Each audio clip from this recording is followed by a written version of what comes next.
4번 트랙 제가 아주 애정을 가지는 트랙이기도 합니다. 저 높은 곳을 향하여. 네, 드디어 신나는 곡이 나오네요. 드디어 네 번째 트랙만에. 드디어 템포가 100이 넘었어. 드디어. 근데 보통 월십 앨범들은 앞쪽에 빠른 노래들을 배치하다가 네네. 중간에 이제 느려지는데 네. 빠른 노래 나온 데까지 그러니까 세 곡을 합의 한 건 아니죠? 네. 네. 근데 찬미 앨범도 지금까지 다 앞에 빠른 곡으로 시작했는데 이번이 거의 처음인 것 같고요. 이게 사실 이 노래 같은 경우는 저는 사실 이건 메시지가 먼저 중요하다고 생각하는데 보통 저 높은 곳을 향하여 하늘 가는 밝은 길 이런 것들은 교회에서 굉장히 구성지게 부르는 노래고 그렇죠. 부르면 예전에 주기철 목사님 생각도 하고 이렇게 눈물 흘리면서 많이 불렀던 노래인데 가사를 묵상하면 이 노래는 정말 완벽한 승리의 찬가거든요. 그렇죠. 저 높은 곳을 향하여 날마다 나아가는 거고 내 주여 내 발붙 그곳에 서게 하소서 이런 강력한 메시지를 담고 있는 거거든요. 그래서 사실 저도 알아요. 이게 찬송가 편곡에서 가장 우리가 경계해야 되고 가장 촌스러운 방법이 3박을 4박을 바꾸는 거. 근데 이 곡이 그런 거죠. 이 곡이 그런 형식이었음에도 불구하고 애들도 다 하는 편곡이지만 그런 기본적인 박자를 바꿔서 템포를 땡겨놓고 나서 음악들을 이렇게 만들어갔던 그런 기억이 나고 또 개인적으로 우리가 2005년 10월 13일 예배는 제 인생의 아주 결정적인 예배입니다. 우리 찬미 목요 예배를 새롭게 셋업해서 우리가 드렸던 그 첫 예배 그날 이 곡을 드렸었고 이 곡 이후에 우리가 엄청나게 그때 다 함께 눈물 흘리고 제가 개인적으로 월십 리더에서 리드 월시퍼로 거듭나게 된 계기가 그날이잖아요. 이 모든 스토리를 사실 지금 이 방송에 다 얘기할 수 없으니까 작은 예배자 제 책을 사서 읽으시면 거기에 보통 이 PPL 스토리가 보통 PPL은 이렇게 뭔가 전조가 있다가 딱 나오는데 느닷없이 여기 작은 예배 책은 없나? 이거 이 책밖에 없네. 근데 정말 밖에 있는 걸로. 그날 그 스토리가 있기 때문에 저한테는 또 각별한 노래기도 했고요. 근데 이 은혜로운 스토리와는 별개로 에피소드와는 별개로 음악은 너무 답 안 나오기도 하고 좀 너무 뻔해지기도 한 것 같은 거예요. 퓨전으로 가기도 애매하고 팝도 애매하고 락도 아니고 그래서 되게 고민이 많았어요. 그래서 저희들 신의 한 수. 맞죠.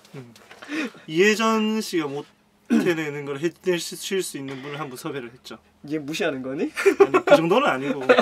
그리고 솔직히 이혜전 간사님의 선생님이잖아.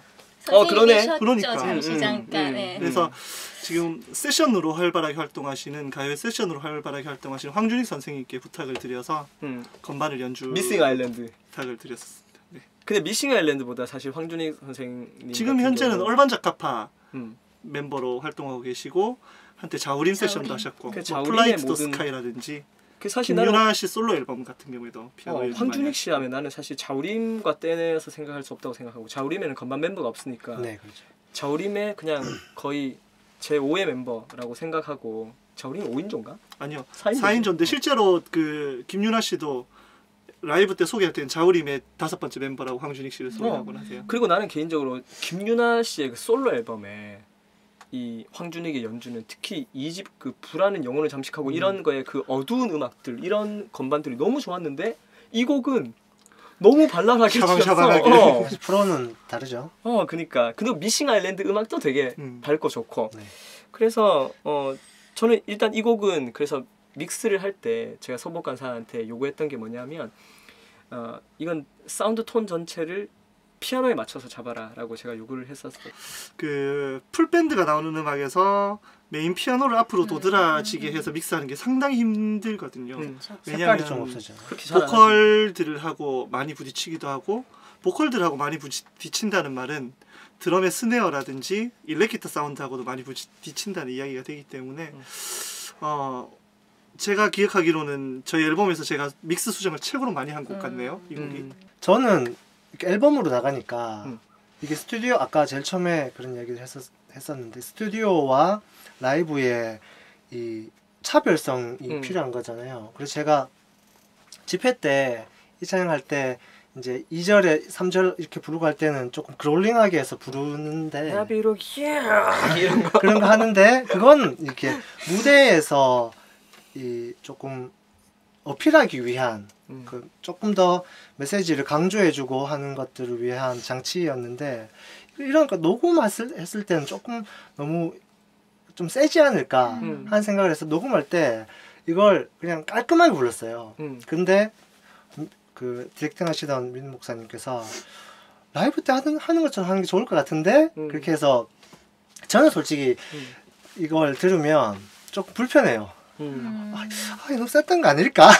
이러면서. 근데 라이브 그런데- 때보다 조금 수위가 낮게 녹음되지 않았나요? 그럼 도대체 라이브 때는 어느 라이브 정도라는 말이야? 그렇죠. 이게 라이브와 음. 이 스튜디오의 이 차이점이긴 한데 그래도 이거 솔로와 코러스가 나올 때의 그 앞들이 이 코러스가 확 쏟아져 나오기 때문에 그런 음악의 시원한 맛을 근데 보실 수 좋았어요. 있는. 적절하게 잘 솔로 할 때는 확 튀게 했고 네. 또 그 뒤쪽에 뭐 내 주야 이런 것들은 또 예쁘게 했어. 아, 나 홍씨 흉내 계속 내고 있다.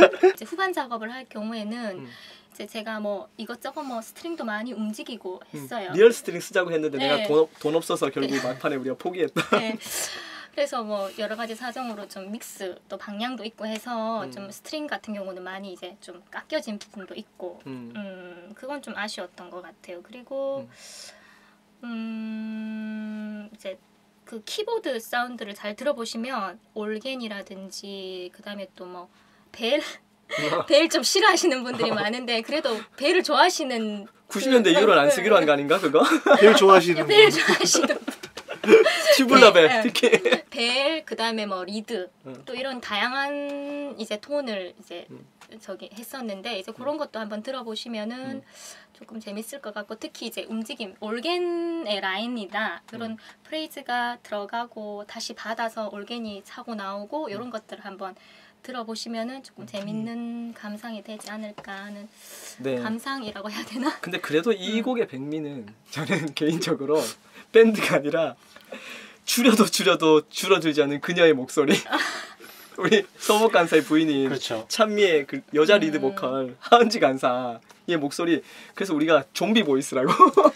깎아도 지금 이거는 죽여도 오해가 죽지 있을 수 않는. 있으니까 저희가 그 한 사람씩 그 녹음. 1인 1마이크로 그렇죠. 녹음을 한 게 아니라 한 두세 명이서 마이크 하나로 녹음했다는 사실이 중요하죠.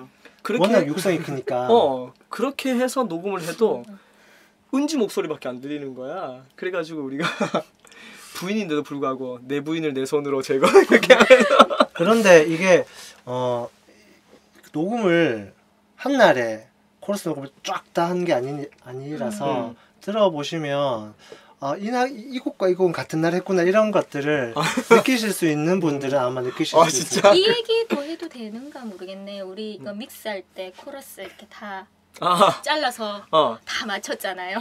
이게 코러스들이 네. 같이 하다 보니까 이 리듬이 좀 당김음도 많고 이러다 보니까 입이 다 안 맞아가지고 코러스를 그거를 에디팅할 때도 다 일일이 했는데도 이게 또 한 트랙씩 아까 얘기한 것처럼 한 사람이 1인 1마이크가 아니다 보니까 같이 여러 명이 하다 보니까 여기를 자르면 여기 안 맞고 해서 조금 그런 부분이 아쉬움은 있었지만은 어쨌든 저희가 굉장히 애정을 가지는 트랙입니다.